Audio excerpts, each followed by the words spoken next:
We love this fast and portable 50-mile-per-hour e-scooter, and the only thing keeping it from being perfect is what Dualtron left out.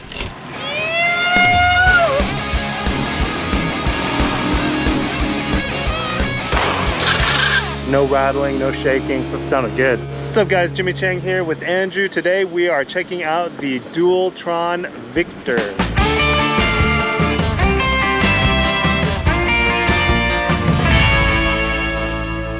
If you haven't checked out our unboxing video, make sure to go check that out. But Andrew, tell us the specs about the Dualtron Victor. 60 volt, 30 amp hour system, so it's 1800 watt hours, LG 5000 cells. It doesn't really say what the motors are. It says max 4000 watt output of motor, so I'm thinking they're probably dual 1000 or dual 1200 watt motors, but these things rip. I've been able to get the scooter up to, it says 50 miles per hour on the display, but on a draggy system, it was 48 miles per hour. One thing about Dualtron is they make a good looking scooter. We're gonna ride this. At our next stop, we're gonna talk about the things that we love about the scooter.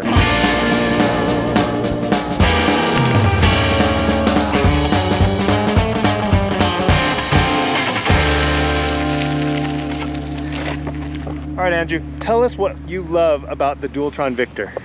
Getting up to 50 miles per hour on the scooter and weighing just slightly underneath 73 pounds. It's one of the most portable, powerful scooters we've ridden that goes up to 50 miles per hour. Normally when you hit the 50 mile per hour speed, you're having to be at least 80 pounds or greater, and most of them 100 pounds. 48, 49, 49, 50 on the display. And it also, on top of being able to fold into each other, the handlebars collapse. So this does become a very small footprint.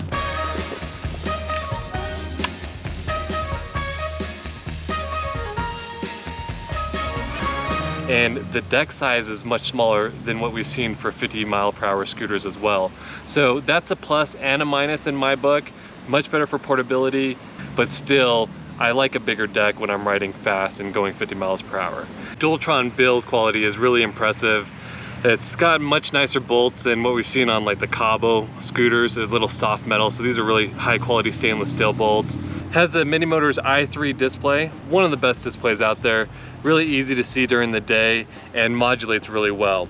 The light show is amazing on all the Dualtron scooters, and this one does not felt impress at all.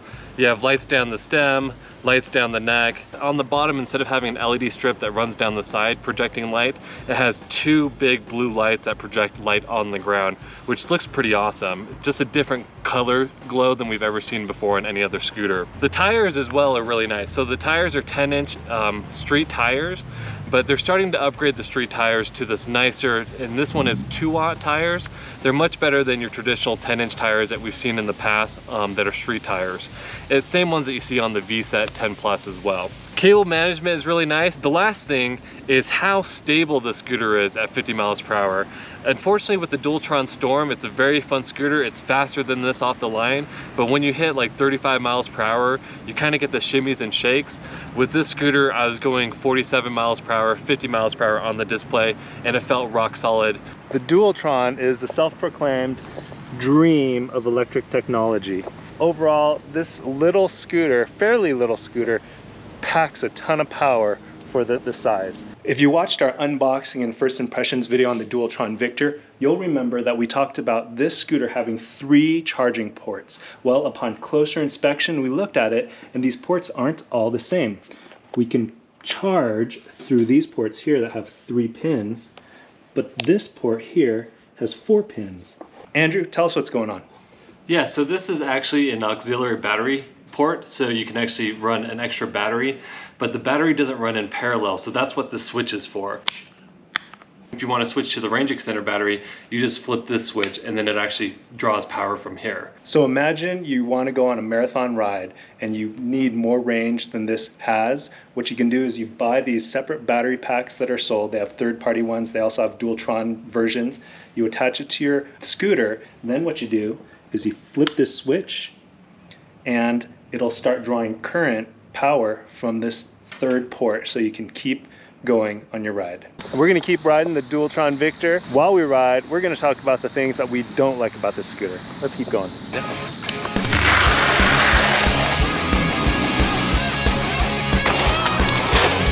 All right, Andrew, tell us what you don't like about the Dualtron Victor. There's no horn or bell on here for how quiet the scooter is, and that's one thing I forgot to mention was this thing's ultra quiet. It's like really ultra silent. Listen to that motor.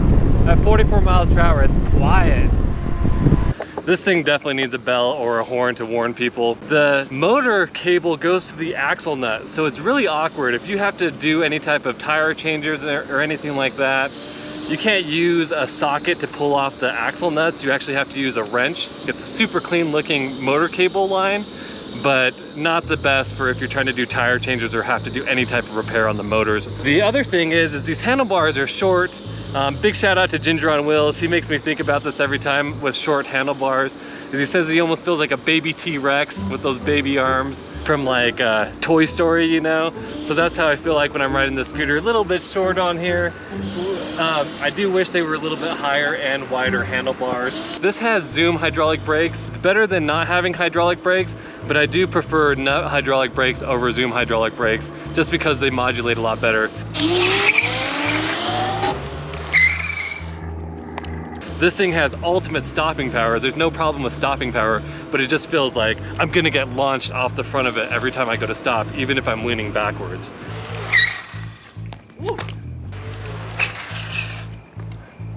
Speaking about leaning backwards, one of the things that I feel like this guy is missing is a kick plate. I feel like any scooter that goes beyond 30 miles an hour needs a kick plate because you need that to leverage off of, especially when you're accelerating hard and stopping hard. The kick plate missing is a big bummer. You can buy a tow handle, which kind of acts as a kick plate. It's hard for me to do wheelies without feeling like it's gonna pop up the front on me and fall backwards because I don't have that rear leverage. And Jimmy keeps filming me where it looks like I'm about to step on the fender and cause it to break. So I'm just so used to having my foot back there when I'm going fast, and this scooter unfortunately doesn't have that kick plate. So overall, solid build, great ride, very fast, very nimble, but unfortunately it's missing a couple things. I think the bell is easily forgiven, or the horn.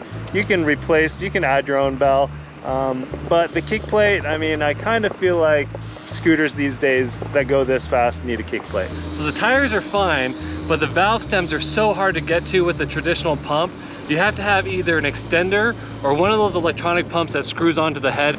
We're gonna keep riding. At our next stop, we're gonna talk about who this scooter should be for. And actually, I'm gonna jump on it now. So why don't we pull over and let me have a chance to ride this bad boy.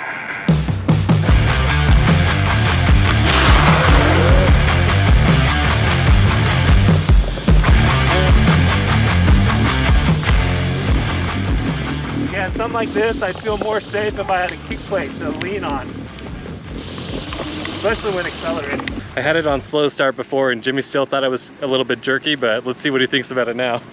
Okay, so what setting is it in now? So yeah, it's the P7 setting. P7. I changed it from 5, which is a slow start, to a 0, which means fast start. Okay. We'll see.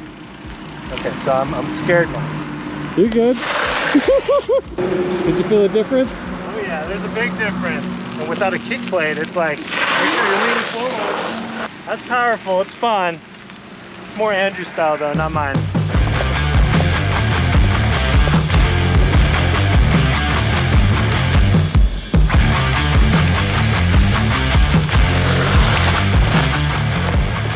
All right, Andrew, tell us who you think the Dualtron Victor is best suited for. If you need to go long distances like 15 to 20 miles per work, this is great unless you live in a rainy area. It does have a water resistance rating of light rain, but not heavy duty rain. This is light enough to be an all-day commuter and being able to bring into an office, unless you have to lift it up some stairs. I have a nice elevator that takes me up to the top, so for me, it doesn't really matter how heavy it is gonna be.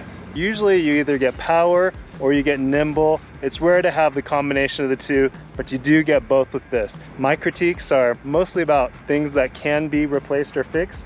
Otherwise, it's a great scooter. If you guys want to learn more about it, check out our full online review at gotscooter.com. All right? Thanks for watching, and remember, when you guys ride, wear your safety gear.